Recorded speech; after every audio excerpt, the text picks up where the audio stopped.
muito bem-vinda, muito bem-vindo a mais um programa Saúde e Terapia, onde você vai encontrar informações sobre qualidade de vida.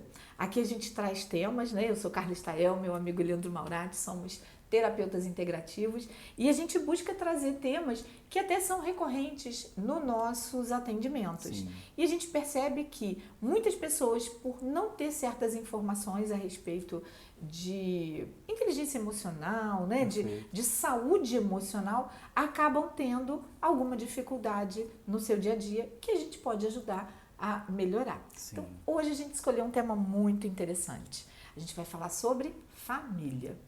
Diz aí, Leandro, o que a gente espera, o que eles podem esperar do nosso tema de hoje? Bom, família é a base de tudo, né, Carla? Então eu costumo dizer que a família é uma das coisas mais importantes que nós temos na nossa vida. Na verdade, a gente vive e a gente vê a família sendo desfeita, não sendo tão valorizada como deveria ser valorizada.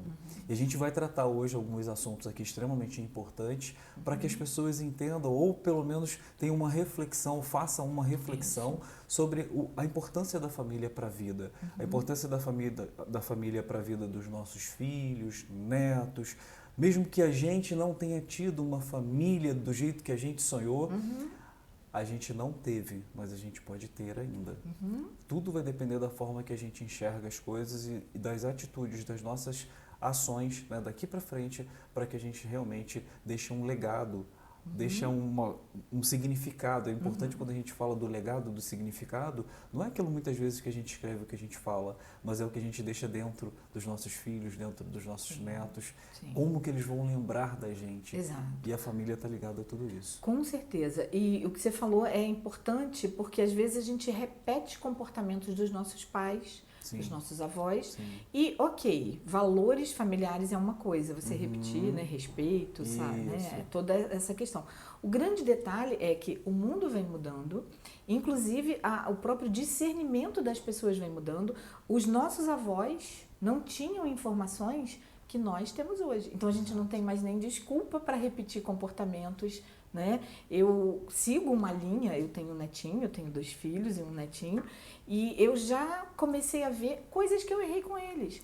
Mas ainda há tempo de conversar com eles e dizer, olha, não reproduza esse comportamento, porque sem querer eu induzi algum pensamento. E quem nunca falhou, né? Quem nunca usou uma expressão mais ríspida com o filho e tal. O grande detalhe é que o mundo mudou. Hoje a gente não pode nem dar essa desculpa. Ah, eu nasci assim, eu cresci assim. Eu não sou Gabriela. A síndrome de Gabriela não cola mais. Porque a gente pode fazer diferente. E as pesquisas científicas trazem pra gente, é a nossa área de paixão, de atuação, que é a neurociência, ela traz pra gente a prova de que a qualquer momento o nosso cérebro, né, que é a máquina que organiza nossos pensamentos, nossas sensações, ela pode ser reorganizada. Né? Então, se a gente veio com um comportamento, a gente pode trazer diferente. Eu queria tocar aqui num assunto para a gente desenvolver, que a gente já chegou a mencionar isso. Nós viemos de uma pandemia, né? Faz muito pouco tempo, acho que faz uma semana, 2 semanas no máximo, que a OMS, a Organização Mundial de Saúde, desarticulou a ideia da pandemia, ou seja, minimizou os danos, embora não tenha acabado o vírus, ainda haja essa questão da doença e de toda a proteção que a gente precisa. Mas é muito recente ainda. Muitas das nossas crianças, por exemplo, meu netinho tem 3 anos, ele nasceu na pandemia. Então, muito da formação foi moldada nesse período. E foi um período de desafio para os adultos, imagina para as crianças. Eu vou tocar num assunto para você desenvolver. A questão do home office, né, que foi uma necessidade e que salvou muitos empregos, muito embora a gente tenha se deparado com dificuldades que a gente não sabia, né, falar no computador, né, fazer uma chamada online, por exemplo. E também para as crianças a questão de aula dentro de casa, né? Aula online também. Isso foi um impacto bem grande para as famílias, principalmente a de menor renda, não acha? Não tenho dúvida. E não só o impacto, mas uma questão das pessoas terem que se adaptar com o novo, com o desconhecido, né? Trabalhar dentro de casa, o filho estudando no mesmo ambiente. E a gente antes estava comentando aqui, você muito bem colocou, às vezes com um computador, ou as famílias mais humildes não tinham nem um computador e sim um único celular. Quando tinham um celular, muitos tiveram que se afastar completamente porque não tinham os meios, recursos, né, recursos. Quando tinha um celular não tinha internet e por aí vai. Então realmente foi uma adaptação que o ser humano teve que passar, um desafio que todos nós tivemos que passar muito grande, mas que passamos. Né? Agora, claro, ficou traumas, ficaram sequelas disso tudo. Né? A gente vê aí os números nas escolas, né? Como as crianças que estavam sendo alfabetizadas tiveram um atraso gigantesco, mesmo aquelas que já tinham passado da fase de alfabetização também. Os alunos, quando voltaram para a sala de aula, as notas caíram absurdamente, exatamente por não estar vivendo aquele ambiente que precisava viver. Mas a vida é assim, né, Carla? A gente precisa se adaptar com o que a gente tem. Não é fácil para ninguém, mas esses desafios é que fazem o ser humano evoluir. Exatamente. A gente acabou tendo um ambiente, uma prova de fogo, para que as famílias se organizassem dentro das suas possibilidades, mas assim, lembrando que cabe ao adulto conduzir a saúde emocional daquela família inteira, né? As crianças estão em fase de experimentar emoções como raiva, como o egoísmo, né? O brinquedo é meu e aquela coisa toda. E isso acabou sendo mais alimentado nesse período. A gente ficou recluso e a gente perdeu uma das coisas que o ser humano mais precisa, que é o contato social, né? Só que, como você disse, acabou, a vida segue, a gente precisa voltar a se preocupar com isso. As coisas não podem ser mais assim. Não, para o filho ficar quieto, toma o celular porque ele não pode brincar. Não, vamos retomar, né, a vida normal e a vida de lembrar que saúde emocional é para a vida toda, né? Como a gente já estava falando, é preciso que a gente tenha um planejamento. O que você quer deixar de legado para a sua família?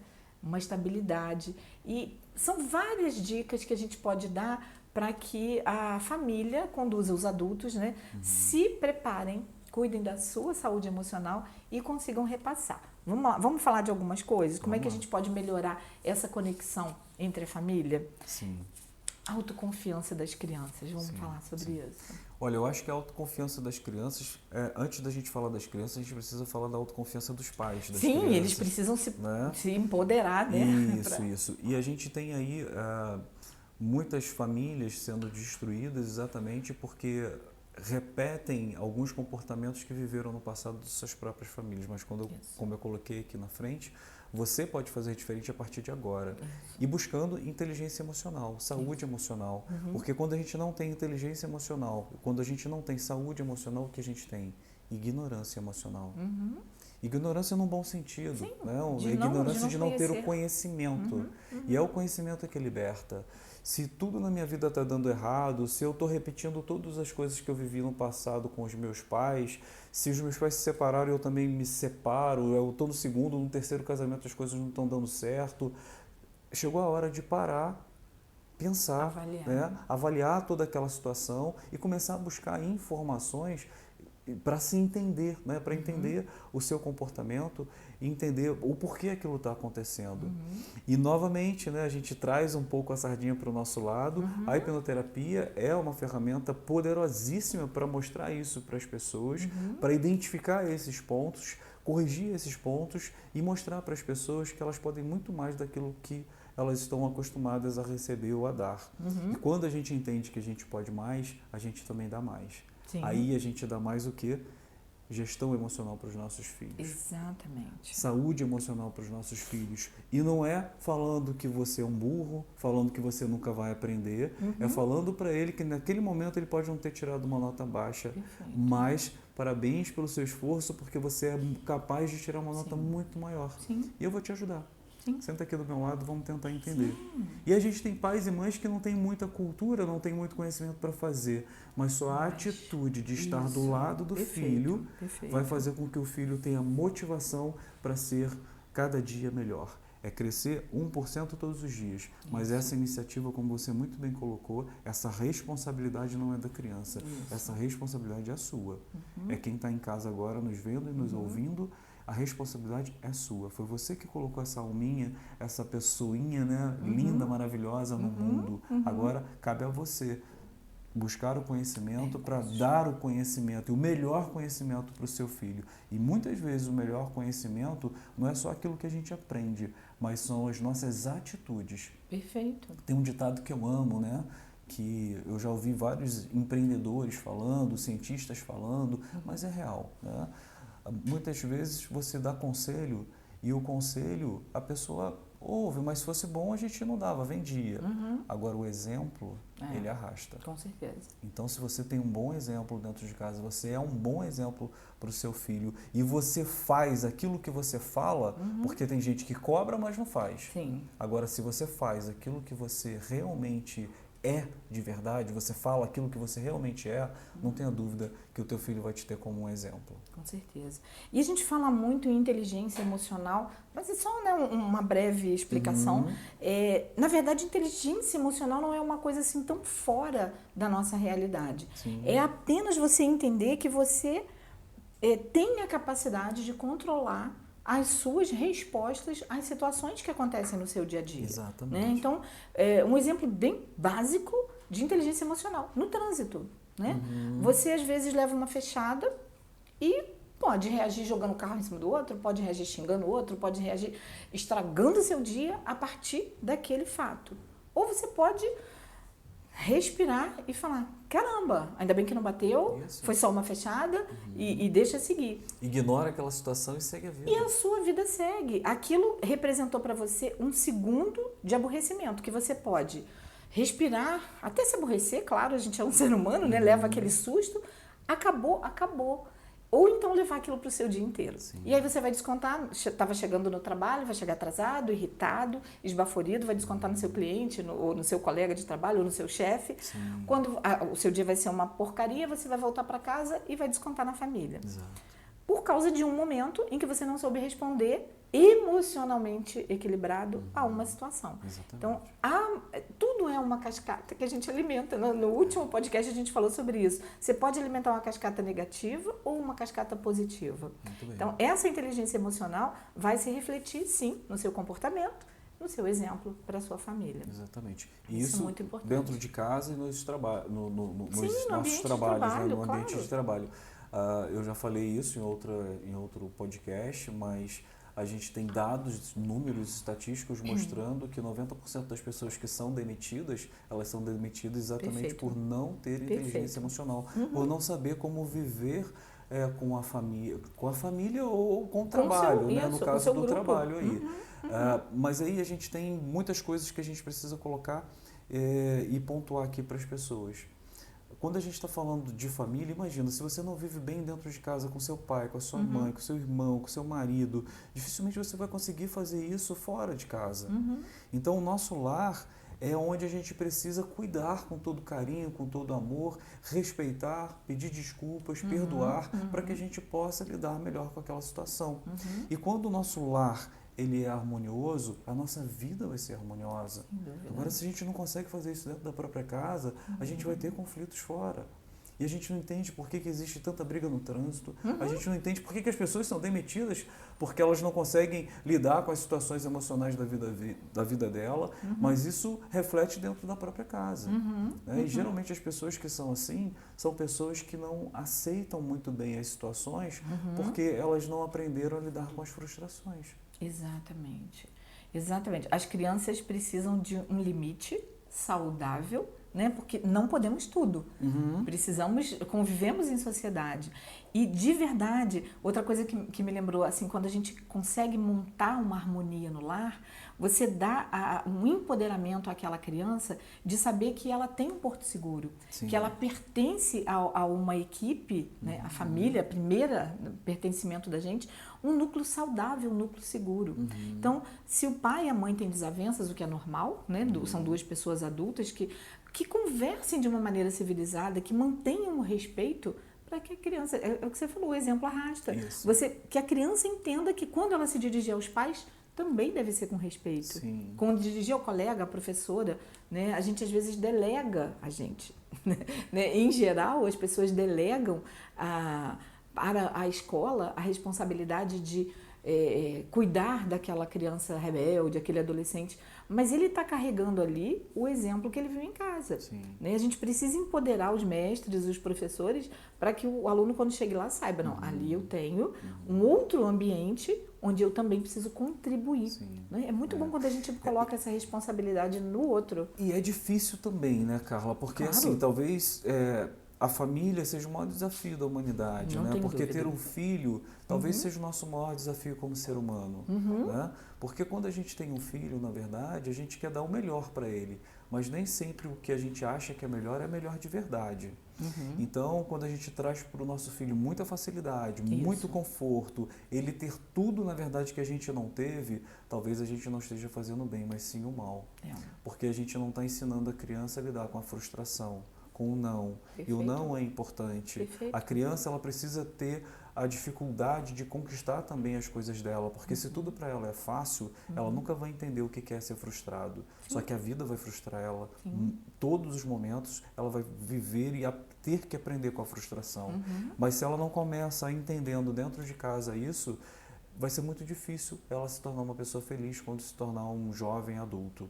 Né? Ela não vai exercitar a inteligência emocional. De jeito nenhum. Ela vai responder irritada porque não ganhou o presente que ela queria na hora. E muitas vezes a gente sabe que no dia a dia, exatamente pelo que a gente vive hoje, a correria, que é muito diferente de antigamente, né? A gente tem a tecnologia envolvida, a gente tem os trabalhos, a vida muito corrida, e muitas vezes o pai, para compensar a ausência dele, compensa com tecnologia, né? Com cursos, com uma série de coisas. E olha, eu dou aula para jovens também, né? Você sabe.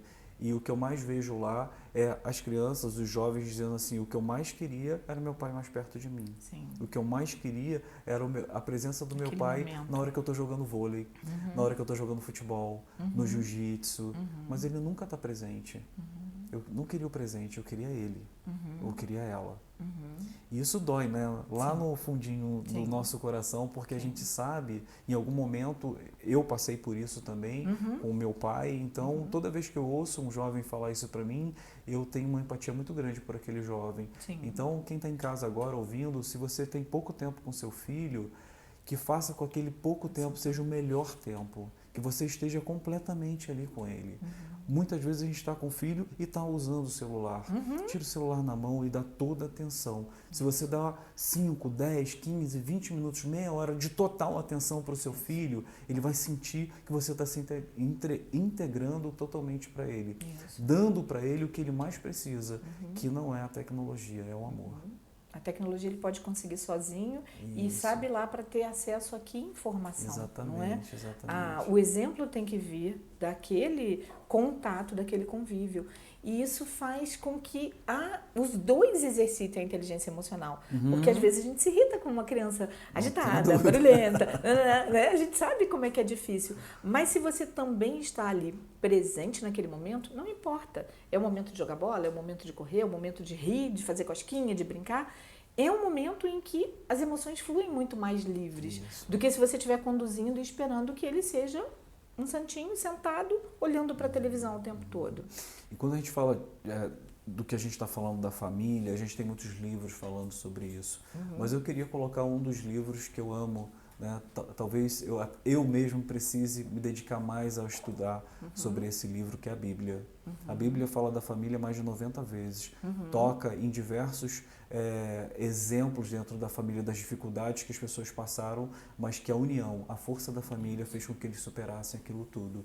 Porque a nossa família é como um barco, né? Você vai passar por tempestades e por uma série de coisas, mas se as famílias e as pessoas estiverem remando junto na mesma direção, você vai passar e você vai chegar no lugar que você precisa chegar, juntos, felizes e com uma história para contar. A gente passou por aquela dificuldade juntos e por isso esse juntos fortaleceu ainda mais o amor, fortaleceu ainda mais a determinação, fortaleceu ainda mais o legado que tem que ficar dentro de cada um de nós, quando a gente fala dos nossos pais, dos nossos avós e dos nossos filhos. Sim.